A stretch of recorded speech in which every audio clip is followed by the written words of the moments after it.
क्योंकि नियम है पहले स्थापना बाद में विनाश। और टाइम कब तक मुदा हुआ है? अष्टदेवों की प्रत्यक्षता का टाइम नुदा हुआ है या नहीं है? नहीं नुदा हुआ है? नियम है फादर शोज सन्स और सन शोज फादर। कौन ज्यादा पावरफुल है? बाप ज्यादा पावरफुल है। तो पहले बच्चों को प्रत्यक्ष करेगा, बाद में बाप प्रत्यक्ष होगा, या बाप पहले प्रत्यक्ष होगा और बच्चे बाप को प्रत्यक्ष करने के निमित्त बन जाएंगे? क्या पहले होगा? सच बच्चे बाप को पहले प्रत्यक्ष करेंगे? बाप पहले बच्चों को प्रत्यक्ष करेगा।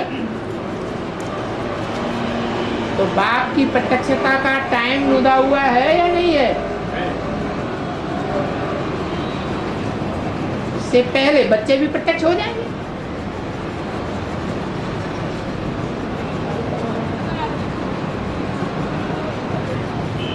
प्रश्न खत्म हो जाता है कि कब तक प्रत्यक्षता होगी? और स्त्री चोली में कितने होंगे और पुरुष चोली में कितने होंगे? स्त्री पुरुष की बात नहीं है,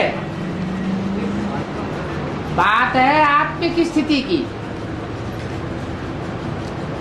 जो आत्मिक स्थिति में पहले पहले पक्के हो जाएंगे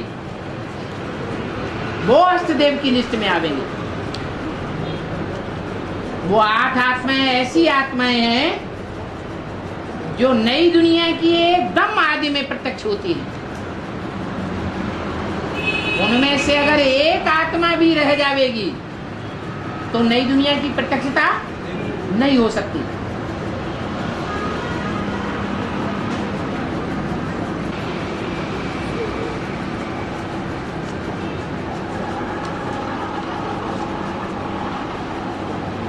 प्रश्न आया है धर्मराज के यहाँ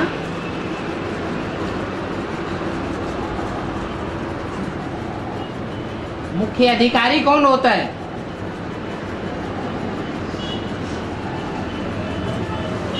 अरे किसी को नहीं मालूम है? चित्रगुप्त। नाम क्या दिया? क्या गुप्त? चित्रगुप्त।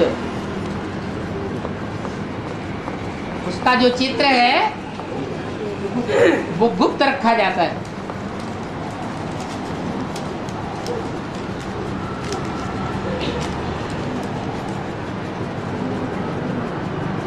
उसके पास सबके कर्मों का लेखा जोखा रहता है।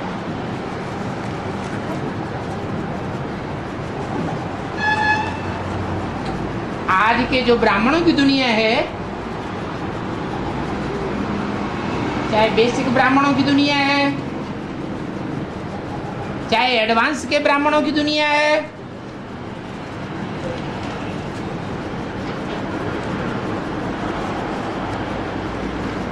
ज्यादा लेखा जोखा किस बात का रखा जाता है?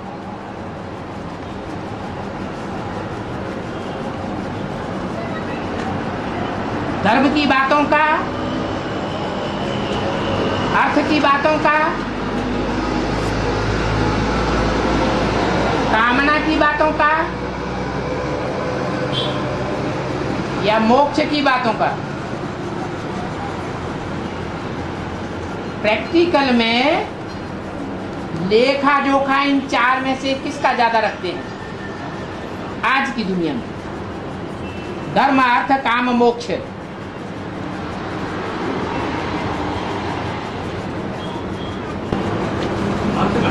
अर्थ का रखते हैं। तो तो ब्राह्मण की जो वर्तमान दुनिया चल रही है उसका भी आधार अभी सबकी बुद्धि में अर्थ ही है, और अर्थ के ही पीछे ही परसेंटेज में ज्यादा ब्राह्मण पड़े हुए हैं।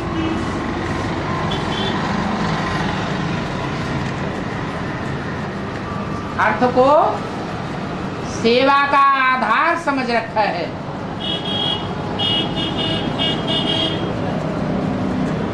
जबकि बाप ने बताया है सेवा निराधार होनी चाहिए।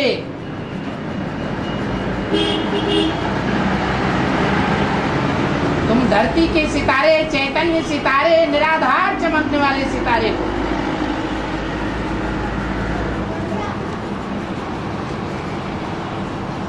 राजाएं किसी का आधार लेते हैं या निराधार होते हैं? निराधार होते हैं। राजा को किसी के आधार की आवश्यकता नहीं।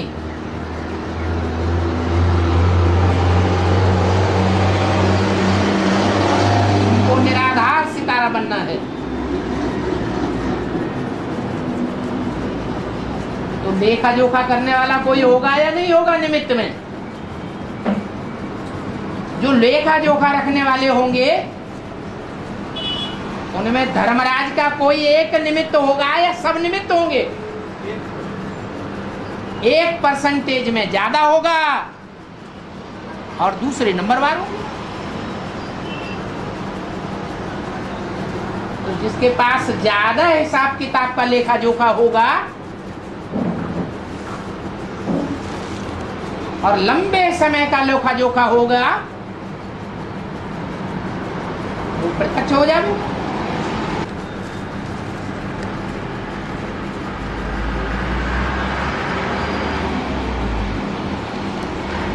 पूछा है क्या कंपिल में भट्टी करने वाले ही सूर्यवंशी बनेंगे? फरक्काबाद में भट्टी करने वाले सूर्यवंशी नहीं बनेंगे?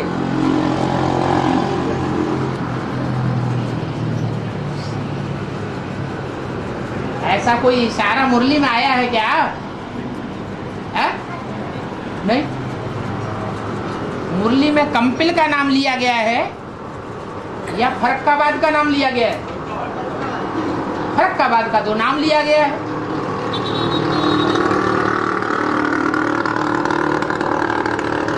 हाँ, थोड़ा इशारा दिया है फरक्काबाद की तरफ। माने किस तरफ? पूरब की तरफ, पश्चिम की तरफ, उत्तर की तरफ, दक्षिण की तरफ, ये क्लियर नहीं किया गया। तो ये नहीं कहा जा सकता कि कंपिल में भट्टी करने वाले ही सूर्यवंशी बनेंगे।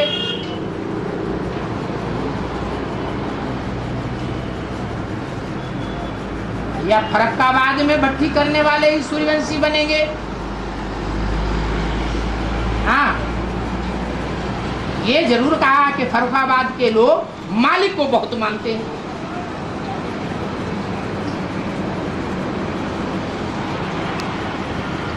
जैसे नेहरू जी थे तो नेहरू जी ने जिंदगी में रहते रहते कौन सा प्रदेश है जहां से सारे चुनाव जीते? उत्तर प्रदेश में भी इलाहाबाद।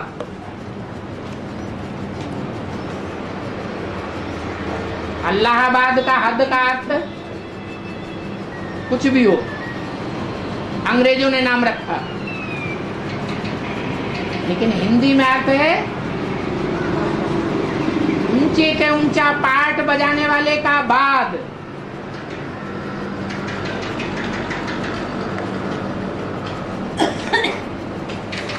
वाद माने मत।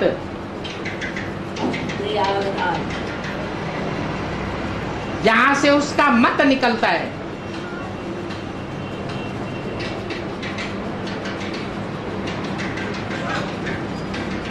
तो इलाहाबाद नाम हुआ।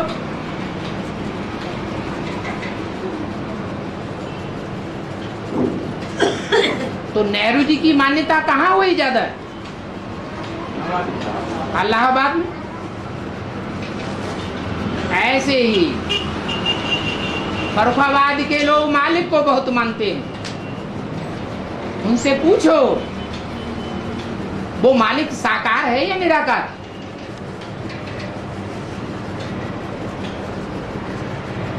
भारतवर्ष में इतने शहर हैं, इतने कस्बे हैं, टाउन्स हैं, उनमें फर्रुखाबाद का ही नाम क्यों लिया?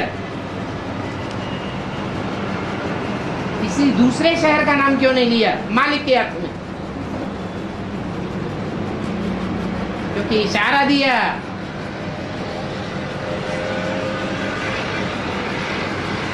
कि वो मालिक बनने वाला व्यक्तित्व फर्रुखाबाद से प्रत्यक्ष होता है। तो जहां से उसकी प्रत्यक्षता होगी और जब वहां के लोगों को पता चलेगा कि सारी दुनिया का मालिक तो यहां ही बैठा हुआ था और हमने हमेशा उसकी ग्लानि की,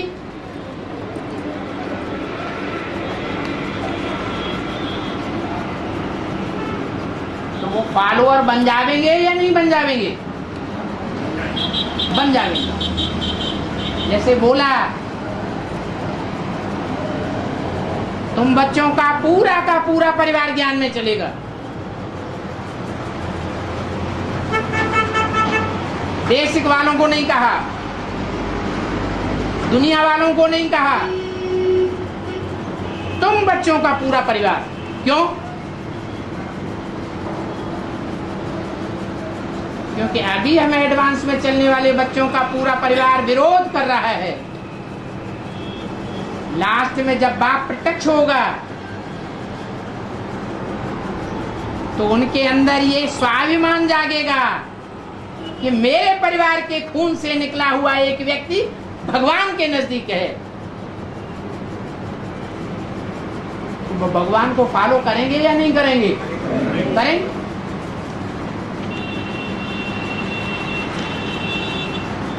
तो संख्या ज्यादा हो सकती है फर्रुखाबादियों की, बाकी ऐसा कोई नियम नहीं है कि फर्रुखाबाद के लोग या कंपिल के लोग ही सूर्यवंशी बनेंगे। दक्षिण भारत में पैदा होने वाले कोई भी सूर्यवंशी नहीं बनेंगे। ऐसा अज्ञान नहीं धारण करना है।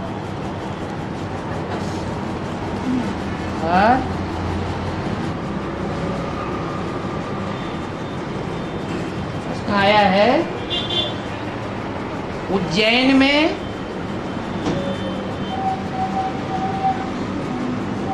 भगवान शंकर को मनुष्य की भस्मी क्यों चढ़ाते हैं?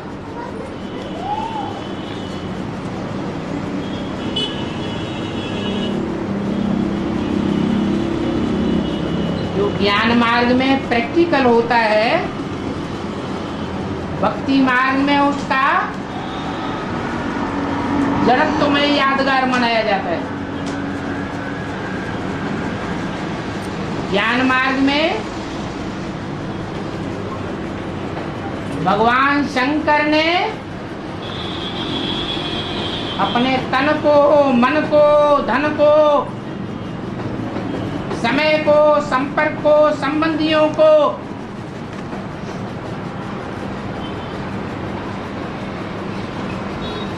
स्मृति से भुलाया है। एक बात को याद किया है,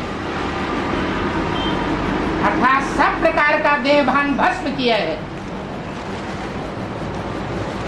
तो भक्ति मार्ग में यादगार मनाते हैं। उन्होंने देहभान को भस्म बनाया। भक्ति मार्ग में शरीर खत्म हो जाता है तो उसकी भस्म को लेकर भगवान के ऊपर चढ़ाते हैं।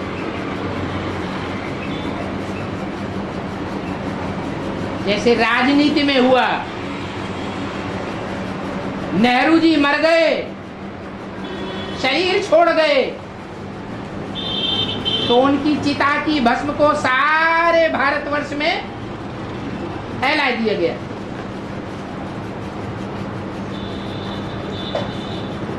तो भक्ति मार्ग में स्थूल बातें हैं, ज्ञान मार्ग में प्रैक्टिकल चैतन्य बातें।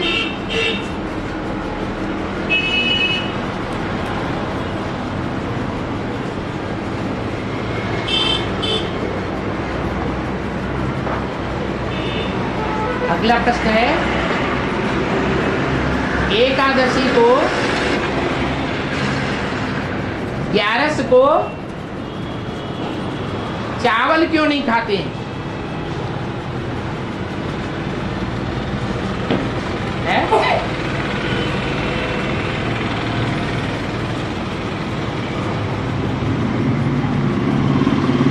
क्या कारण है?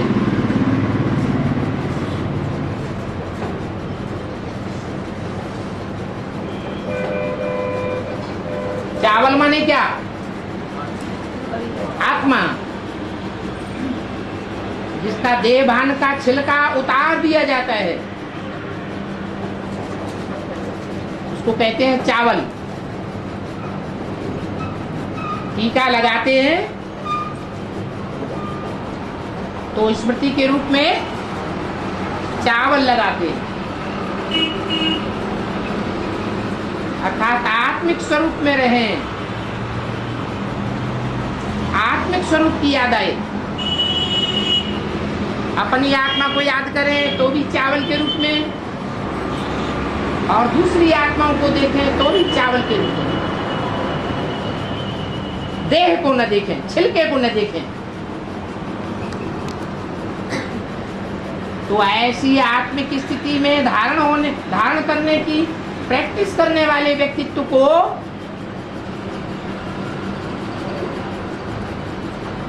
भोग नहीं करना चाहिए।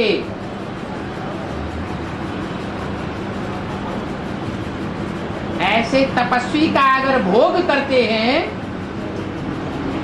देह का सुख लेते हैं, तो 100 गुना पाप चढ़ जाता है। इसलिए भक्ति मार्ग में उन्होंने चावल ही खाना बंद कर दिया। वास्तव में चावल खाने की बात नहीं है, चावल अर्थात आत्मिक स्थिति में स्थित होने का अभ्यास करने वालों की बात है।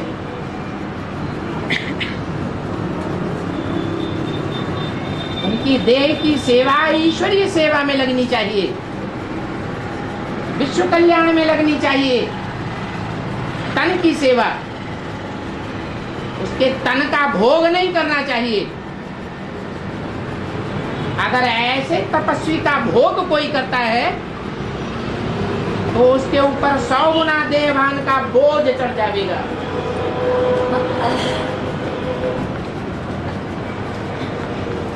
इसलिए बहुत अनिष्ट मानते हैं।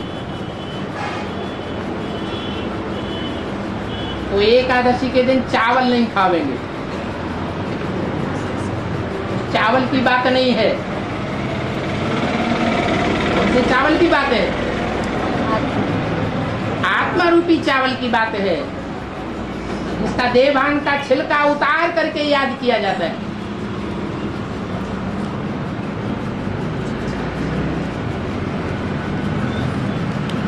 और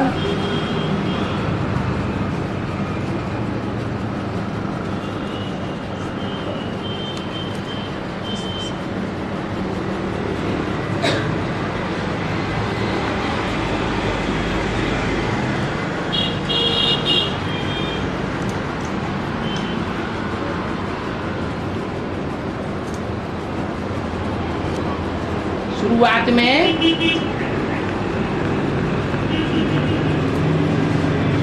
यज्ञ के आदि में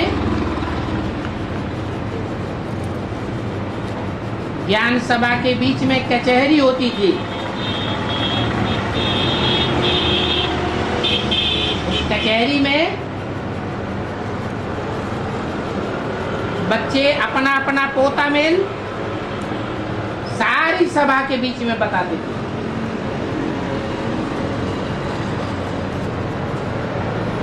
तो प्रश्न आया है कि अंत में भी ऐसे ही बतावेंगे?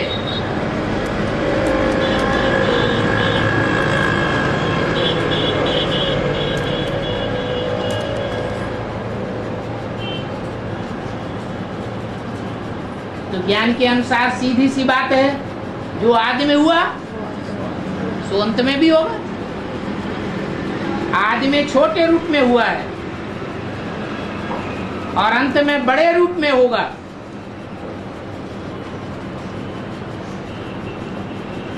अभी तक भी बच्चों की बुद्धि में पूरा पूरा नहीं बैठा है कि सच्चा सच्चा पोता मिल देने से क्या होता है। बाप ने तो बता दिया, सच्चे दिल पर साहब राजी।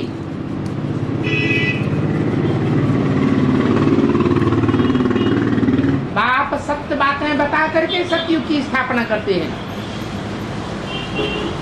और ये भी वार्निंग देते हैं कि अंत में किसी का कुछ भी छुपा हुआ नहीं रह जाएगा। जितना छुपाना चाहेंगे उतना भरी सभा के मैदान में सबके सामने प्रत्यक्ष होगा। तो जिन बच्चों की बुद्धि में ये बात बैठती जाएगी, रियलाइजेशन कोर्स चल रहा है, रियलाइज करते जाएंगे, तो पोता मिल देने वालों की संख्या बढ़ेगी या घटेगी? बढ़ेगी। लिख लिख करके देना और एक एक पोता मेल को पढ़ना, इसमें तो बहुत टाइम जाता है। ये बड़ी सभा में मैदान में सबके सामने बताना शुरू कर देंगे, क्योंकि बाद में टाइम ही नहीं रहेगा। इसलिए बोला जो आदि में हुआ सो अंत में भी होगा।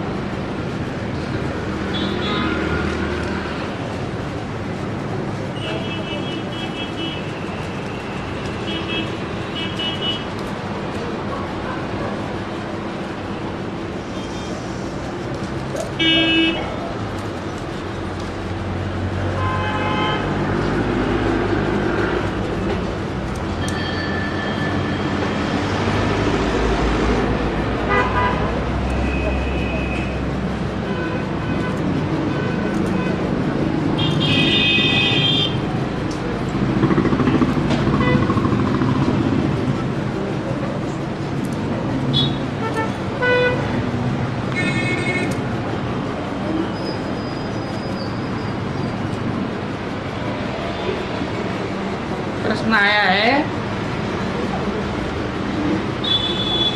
कि माताएं कन्याओं की ढाल होती हैं।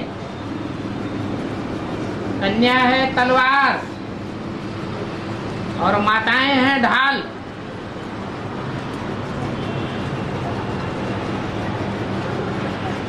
ऐसा क्यों कहा है?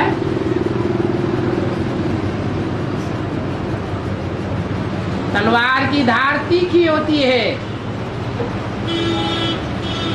और ढाल कैसी होती है? ढाल मोटी चमड़ी की होती है। गेंडे की खाल से ढाल बनाई जाती है।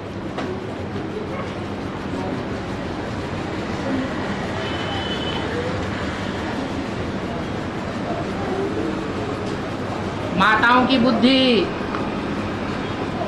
घर परिवार को चलाने में, बाल बच्चों को जन्म देने में, उनकी पालना करने में सारी बुद्धि खप जाती है।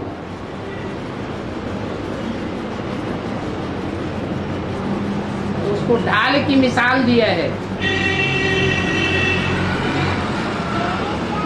और कन्याएं पवित्र होती है।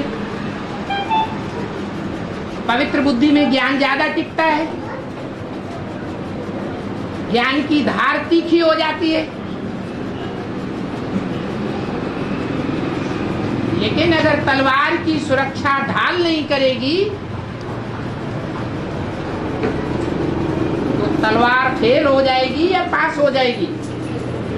है? फेल हो जाएगी।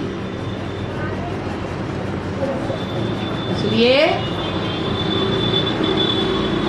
तलवार को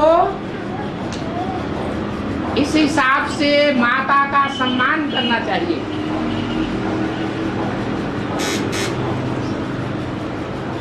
लेकिन प्रश्न आया है कि माताएं तो कन्याओं की ढाल होती हैं,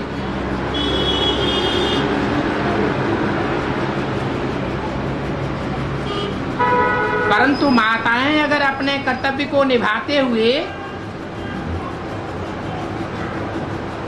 कुछ आत्माओं के नाराज होने की निमित्त बन जाएं, तो क्या माताओं के ऊपर बोझा चढ़ता है?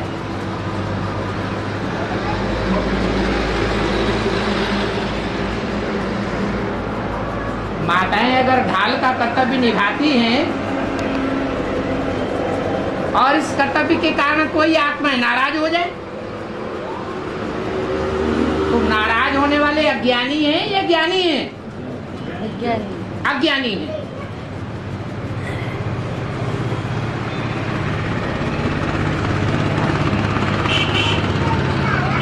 अज्ञानियों की परवाह करनी चाहिए या ज्ञानियों की परवाह करनी चाहिए? है?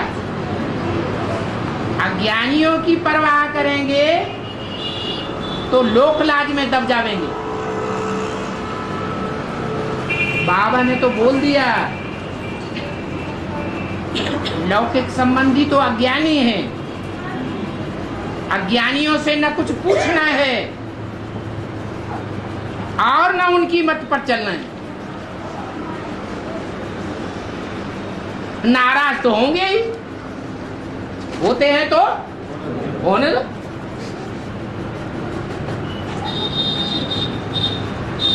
हम भगवान की डायरेक्शन को क्यों भूल जाएं? हाँ, इतना जरूर है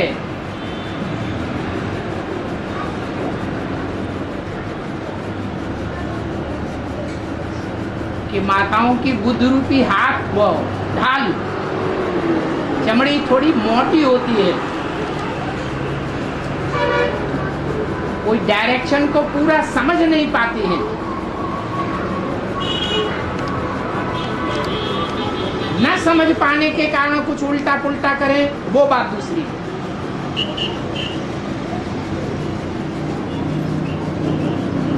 बाकी कन्या रूपी तलवारों को ढाल का सम्मान करना चाहिए, लेकिन ढाल एक हाथ में पकड़ी जाती है और तलवार तलवार दूसरे हाथ में पकड़ी जाती है। राइट हैंड में तलवार पकड़ी जाती है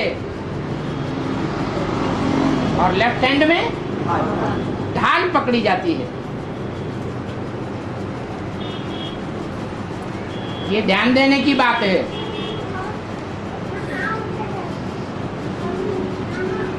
खास करके तब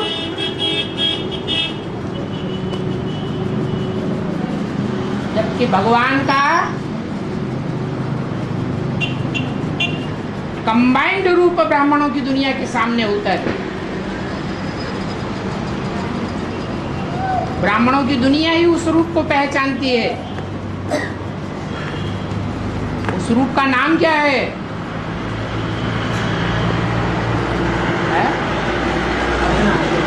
अर्धनारीश्वर। अर्धनारीश्वर में एक आत्मा नारी के रूप में, हीरोइन के रूप में पार्ट बजाने वाली है और एक आत्मा हीरो के रूप में पार्ट बजाने वाली है। सुप्रीम सोल ना हीरो बनता है और ना हीरोइन बनता है। तो राइट हैंड कौन हुआ और लेफ्ट हैंड कौन हुआ? है? है? कौन है राइट हैंड? है? है? अरे तो बाप आते हैं, प्रवेश करते हैं, एक राइट हैंड बनता है, एक लेफ्ट हैंड बनता है।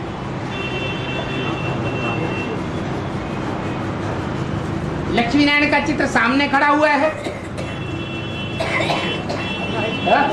पीछे खड़ा हुआ है।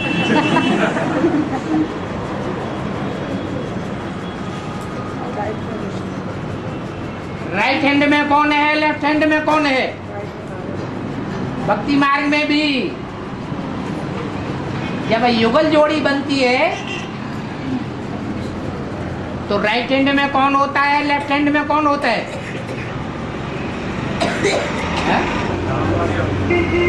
पुरुष को राइट हैंड में रखते हैं तो पुरुष रूप में भगवान का प्रवेश होता है मुकर्रर रूप से, और लेफ्ट हैंड में मुकर्रर रूप से प्रवेश नहीं होता, टेम्परेरी रूप में प्रवेश होता है। तो एक है श्रीमत देने वाला, उस हाथ में तलवार रहती है, और लेफ्ट हैंड में ढाल रहती है। ढाल का अपना कर्तव्य है, तलवार का अपना कर्तव्य है। जहां तलवार को काम करना चाहिए वहां ढाल को इंटरफियर नहीं करना चाहिए।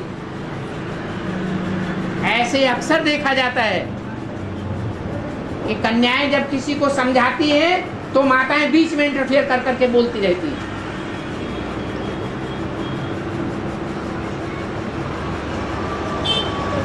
ये अच्छी बात है, खराब बात है? ये ठीक बात नहीं है। ढाल को उस समय काम करना है जहां तलवार के ऊपर आंच आती हो।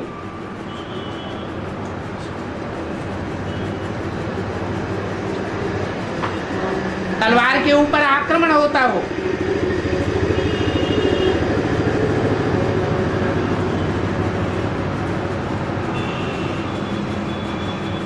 तलवार का भी कर्तव्य है कि दुश्मन के ऊपर वार करे, ढाल के ऊपर वार करना न शुरू कर दे।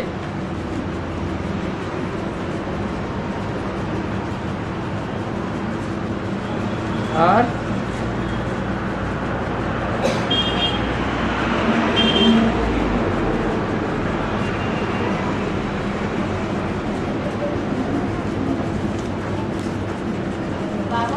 हाँ जी,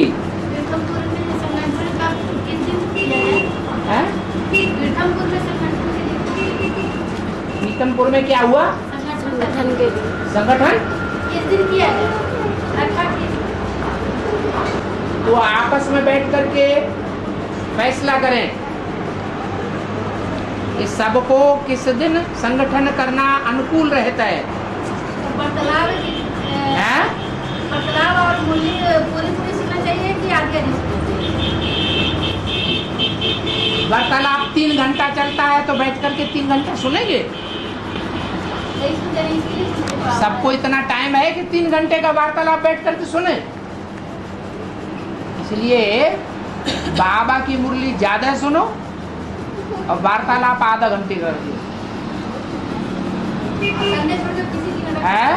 संडे छोड़कर किसी दिन रख सकते हैं। जब छुट्टी का दिन हो उस दिन रखना ज्यादा अच्छा है, और बाकी सबकी जैसी सम्मति हो वैसा रख लो। बाबा छुट्टी के दिन तो मधुबन में क्लास रहता है। छुट्टी के दिन तो मधुबन में संगठन रहता है। टाइम तो अलग अलग होता है। नहीं, टाइम अलग अलग नहीं रहता, वो सारे दिन ड्यूटी का रहता है, कंपनी वाले रहते हैं। हाँ, कंपनी को संडे के दिन क्या होता है? संडे के दिन छुट्टी रहती है तो मधुबन में क्लास करते हैं। हाँ, तो सारा दिन क्लास करते हैं क्या? नहीं, सारा दिन तो ड्यूटी करते हैं। संडे के दिन नहीं, संडे के दिन तो यहीं रहते हैं। तो पीथमपुर से आने में बाबा 3 घंटा आने में लगता है, 3 घंटा जाने में लगता है। हाँ, तो दूसरा दिन रख लो। तुम्हें रखने की ज्यादा चाव है? नहीं बाबा, ऐसा नहीं है। जैसे मधुबन ऐसा है गीता पाठशाला की टीचर बोलती है ना कि संगठन मासिक क्लास करना है, हाँ मासिक का संगठन करना है, करो।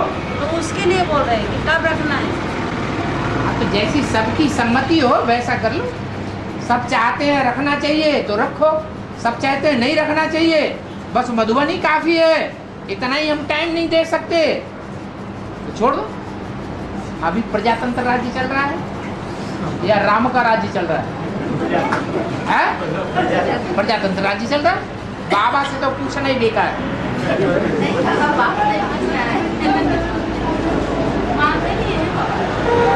ऐसे ही बाबा बाबा मुख से कहते हैं, करते अपने स्वार्थ के काम है।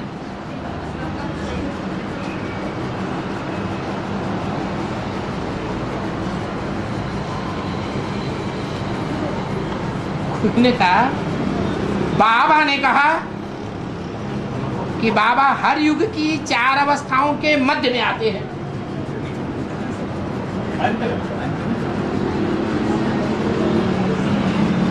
तो प्रश्न ही गलत है। हर युग के अंत में आते हैं। अंत में तमो प्रधान स्टेज होगी या मध्य में होगी? अंत में तमो प्रधान स्टेज होगी। तो हर युग की चौथी अवस्था में तामसी स्टेज में प्रत्यक्ष होते हैं। बाकी सबसे जास्ती तमो प्रधान युग है कलयुग, और कलयुग में भी चौथे युग की तामसी स्टेज में जब प्रत्यक्ष होते हैं तब कार्य संपन्न होता है, प्रत्यक्षता शुरू होती है। पहले बच्चों की प्रत्यक्षता और बाद में बाप की प्रत्यक्षता।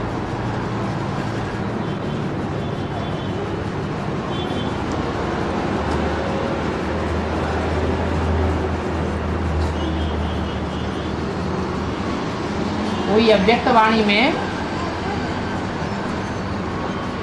18 तारीख की अव्यक्त वाणी में बाबा ने ऐसे बोला छत्तीसगढ़ वालों को कि तुम अपने को इंदौर जोन का ही समझो। किसी को याद है? छत्तीसगढ़ वालों को बोला बाबा ने कि तुम अपने को इंदौर जोन का ही समझो।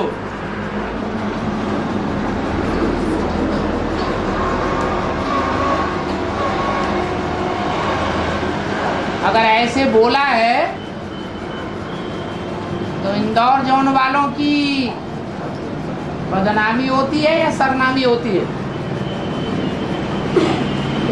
है? है?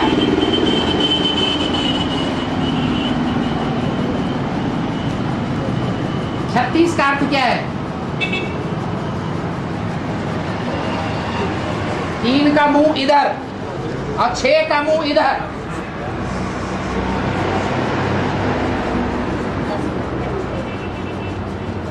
तो लड़ाई झगड़ा होगा या आपस में प्यार बढ़ेगा?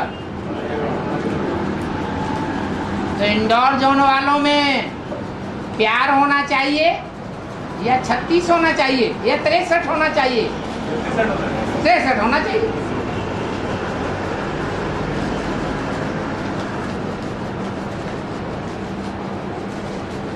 पहले देखना है कौन सी 18 तारीख की अव्यक्त वाणी में बाबा ने कैसे बोला है, फिर अगले संगठन में बात रखनी है।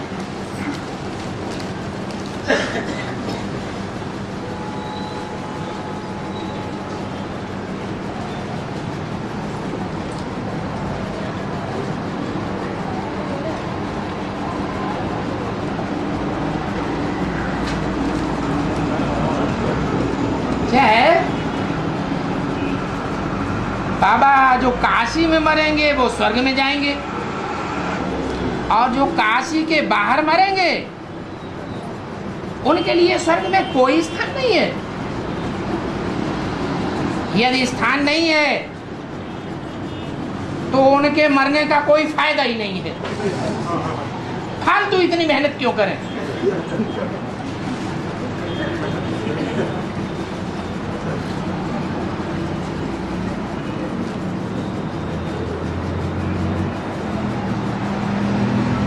बात है,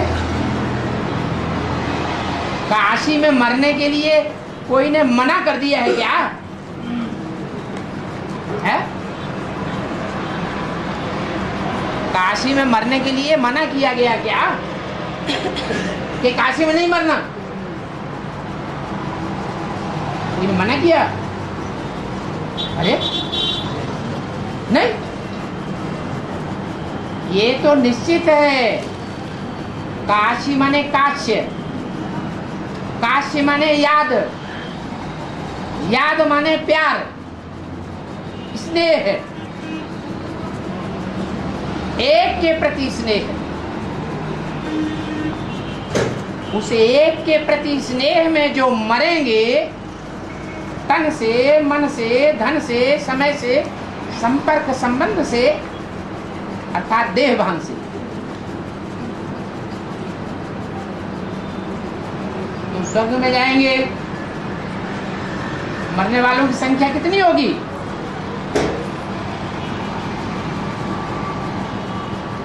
ऐसे स्वर्ग में जाने वालों की संख्या कितनी होगी जो देवान से मरेंगे?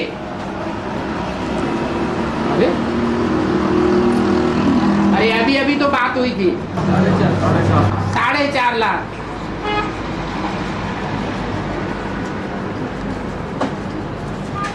तो यहाँ बैठने वालों में से कोई ऐसे भी हैं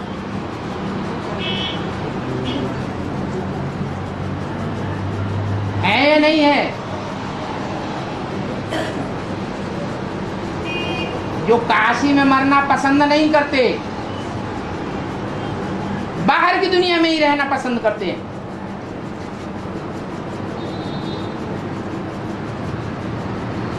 तुम बच्चे परमधाम को षष्ठी पर उतार लेंगे। वो परमधाम कहाँ होगा? है?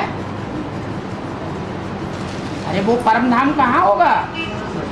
अरे षष्ठी पर कहाँ? माउंट आबू, महामधुबन। तो माउंट आबू में बाप और बाप के आत्मिक स्टेज में रहने वाले, स्थित रहने वाले बच्चे इकट्ठे नहीं होंगे? होंगे। वहां काशी नहीं होगी, काशी नहीं होगा।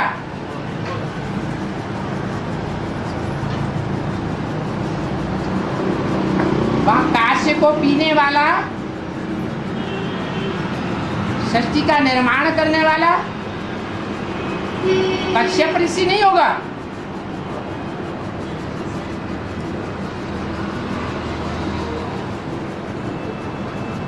कश्यप ऋषि भी होगा,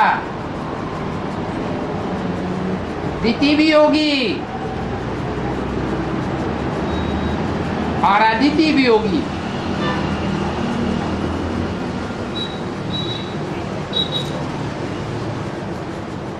सभी सुर और आसुरी धर्मों की बीज रूप आत्माएं वहां मौजूद होंगी या नहीं होंगी? है? होंगी। तो बाहर में मरने की क्या बात रह गई? बाहर में मरने की बात करना माने बाहर की दुनिया में ही रहने का हमने संकल्प लिया है।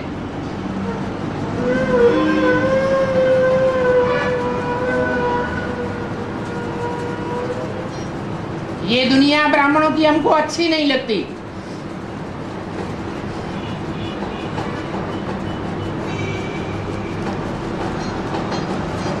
और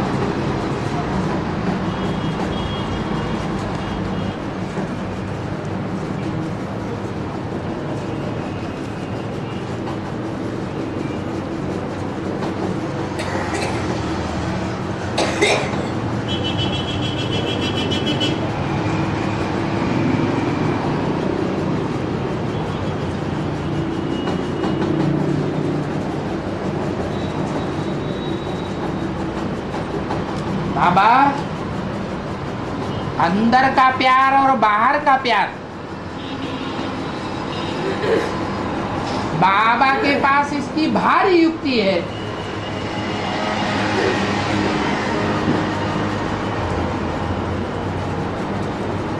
तो बाहर का प्यार क्या है और अंदर का प्यार क्या है?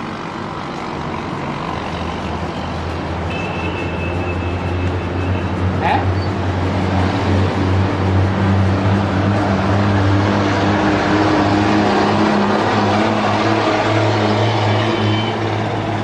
अरे ये तो दुनिया वाले भी जानते हैं। भक्ति में भी बोला हुआ है, हित आना हित पशु पक्षी जाना, मानुष तन गुण ज्ञान निधान। हमारा हितैषी कौन है? हित करने वाला कौन है? कल्याण करने वाला कौन है? और अहित करने वाला अकल्याणकारी कौन है? वो जानवर भी समझ लेते हैं।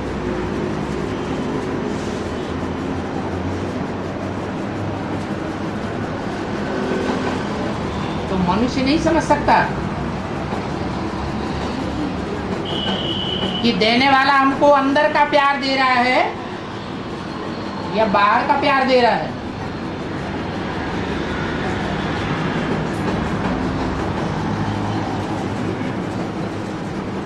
रही भगवान की बात,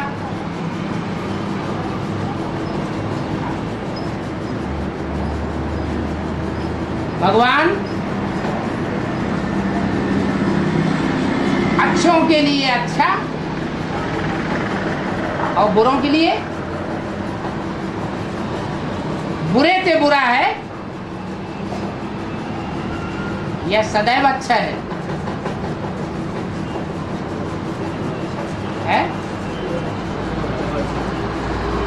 बुरों के लिए भी अच्छा है और अच्छों के लिए भी अच्छा है। फिर अंतर क्या है? अंतर है अपने अपने कर्मों का। भगवान का कोई दोष नहीं है। जैसा चश्मा चढ़ा हुआ होता है वैसा ही भगवान दिखाई पड़ता है।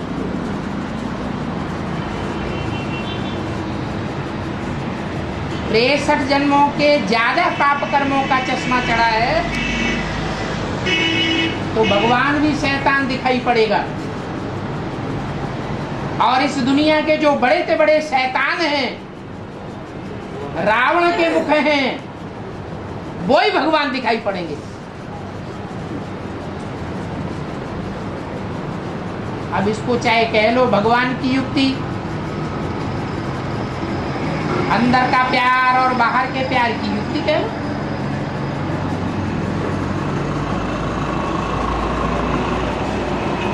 बाकी भगवान तो अंदर बाहर एक है। हाँ, जिस तन में प्रवेश करता है वो मनुष्य आत्मा है या सदैव का भगवान है? क्या है? मनुष्य ही है। वो अनेक रूप धारण कर सकता है। भगवान तो सभी के लिए प्यार का सागर है।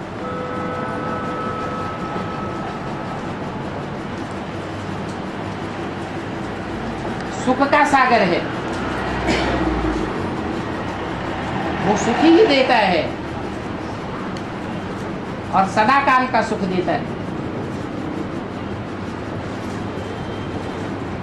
फिर दुख किससे मिलता है?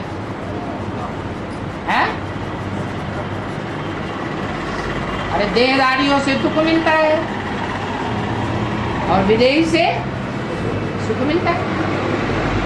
ये भी अपनी आंख का दोष है या गुण है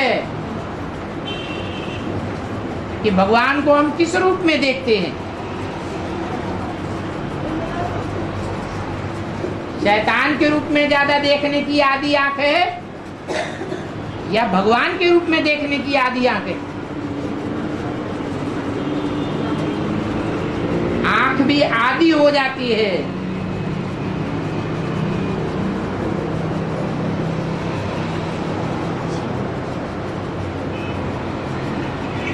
ऐसे बाप तो कहते हैं बाप विदेशी बन करके आया हुआ है, इससे क्या साबित होता है? विदेशी है या विदेशी बनकर आया हुआ है? असलियत क्या है? हैं? आया हुआ है, विदेशी है नहीं। और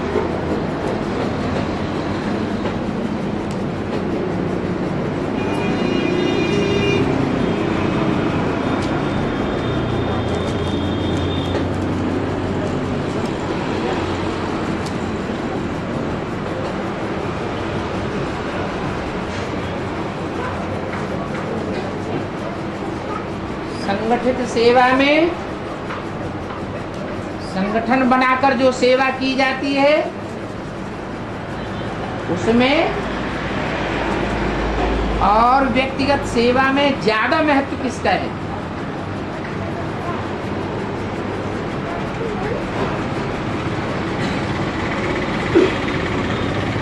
अभी कौन सा युग चल रहा है? संगम तो चल रहा है, लेकिन दुनिया के जो वाइब्रेशन है उस हिसाब से कौन सा युग है? उसके लिए गायन है संघौ शक्ति कलौ युगे। कलयुग में एक की शक्ति काम नहीं करती है। कौन सी शक्ति काम करती है? संगठन की शक्ति काम करती है। और ईश्वरीय संगठन हो तब तो फिर बात ही क्या।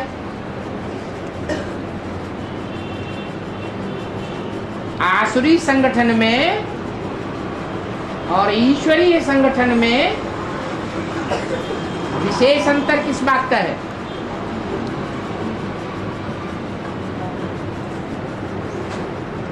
जैसे इस्लामियों का संगठन है दुनिया में, सब मुसलमानों की बुद्धि कहाँ लगी रहती है? दुनिया में कौन सा स्थान है? काबा में। तो कलयुग के युग में सबसे ज्यादा राज्य दुनिया के हिस्से पर किसने किया है? इस्लामियों ने किया। लेकिन वो आसुरी राज्य कहें, हिंसक राज्य कहें या अहिंसक राज्य कहें, ईश्वरीय राज्य कहें, वो आसुरी राज्य है, हिंसा का राज्य है। बाप अहिंसक शक्ति स्थापन करने आए हैं। अहिंसा डबल है।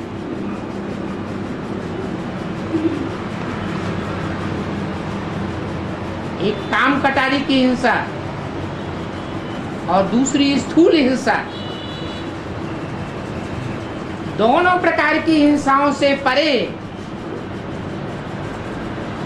जो अहिंसक बन करके रहते हैं ब्राह्मणों की दुनिया के बीच में, वो व्यक्तिगत सेवा पसंद करेंगे या ब्राह्मणों के संगठन में रह करके सेवा पसंद करेंगे?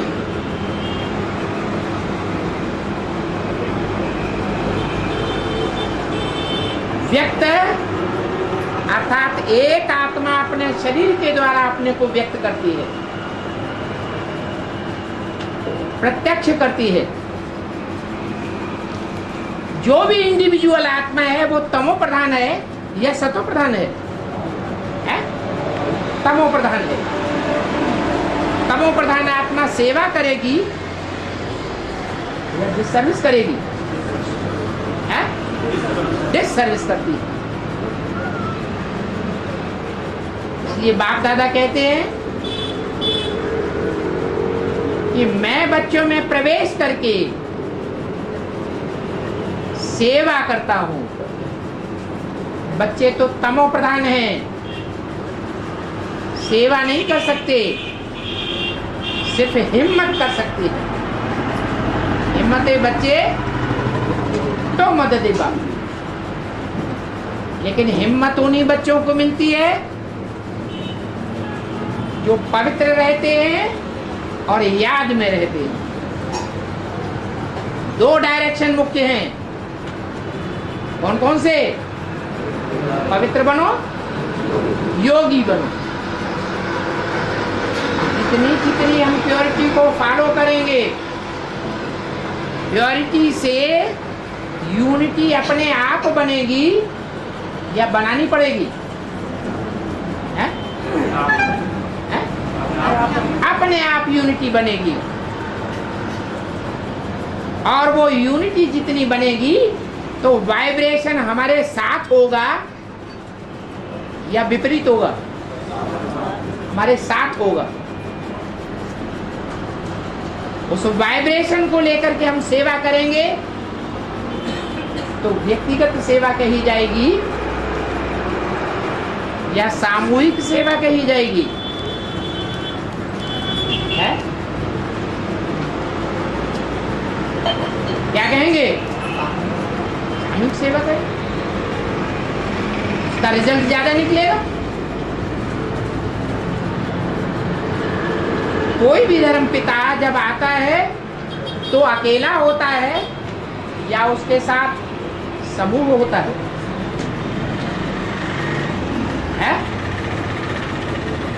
कोई भी धर्म पिता जब आता है तो अकेला होता है, व्यक्तिगत होता है या समूह के साथ होता है?